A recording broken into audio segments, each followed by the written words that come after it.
ಪ್ರಧಾನಮಂತ್ರಿ ಆದಾಗ 2004ರಿಂದ 2014ರವರೆಗೂ ಕೂಡ ಅವರ ಜೊತೆಯಲ್ಲಿ ರಸ್ತೆ ರಾಜ್ಯ ಸಚಿವನಾಗಿ, ರೈಲ್ವೆ ರಾಜ್ಯ ಸಚಿವನಾಗಿ, MSME ಸ್ವತಂತ್ರ ಖಾತೆಯನ್ನು ಹೊಂದಿ ಕೆಲಸವನ್ನು ಮಾಡೋ ಅವಕಾಶ ಸಿಕ್ತು. ಅವರ ಮಾರ್ಗದರ್ಶನ, ಅವರ ಸರಳ ಸಜ್ಜನಿಕೆ, ಅವರ ಆಡಳಿತ ನಮಗೆ ಮಾರ್ಗದರ್ಶನವಾಗಿದೆ. ಅವರು ಕೆಲವು ಸಲಹೆಗಳನ್ನು ಕೊಟ್ಟರು. ಈ ದೇಶದಲ್ಲಿ ವಿದ್ಯಾವಂತ ತರುಣರಿಗೆ ಉದ್ಯಮಶೀಲ ಪ್ರಗತಿಯಾಗಿ ಉದ್ಯಮ ಮಾಡಿ ಬದುಕುವಂಥದ್ದು, ಅದಕ್ಕೆ ಏನು ಕಾರ್ಯಕ್ರಮ ಮಾಡಬೇಕಂದ್ರೆ ಖಾದಿ ಇಂಡಸ್ಟ್ರಿ ನನ್ನ ಕೆಳಗಡೆ ಬರ್ತಾಯಿತ್ತು.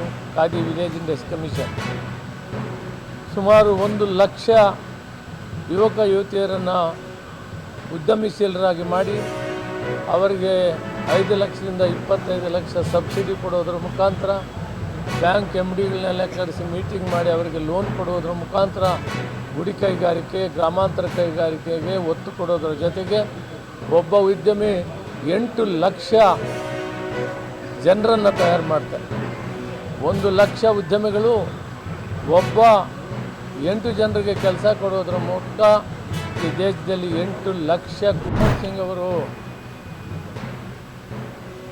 ಸ್ವರ್ಗಸ್ಥರಾದಂಥ ಕೆಳದು ದಿಗ್ಭ್ರಮೆಯಾಗಿದೆ.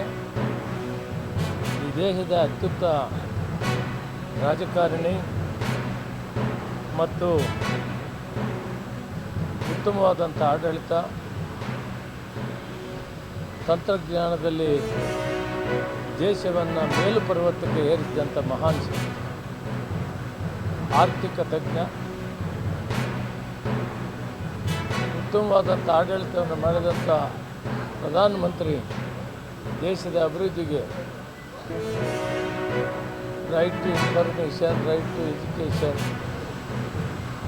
National food security act, Mahatma Gandhi ರಾಷ್ಟ್ರೀಯ ಉದ್ಯೋಗ ಖಾತ್ರಿ ಯೋಜನಾ, ಪ್ರಧಾನಮಂತ್ರಿ ಉದ್ಯೋಗ ಖಾತ್ರಿ ಯೋಜನಾ ಇಂಥ ಹಲವಾರು ಕಾರ್ಯಕ್ರಮಗಳನ್ನು ದೇಶಕ್ಕೆ ಕೊಟ್ಟು ದೇಶದ ಜಗತ್ತಿನ ಬಲಿಷ್ಠವಾದ ರಾಷ್ಟ್ರಗಳ ಜೊತೆಗೆ ಕೊಂಡೊಯ್ದಂಥ ಮಹಾನ್ ಚೇತನವನ್ನು ಇವತ್ತು ಕಳೆದುಕೊಂಡಿದ್ದೇವೆ.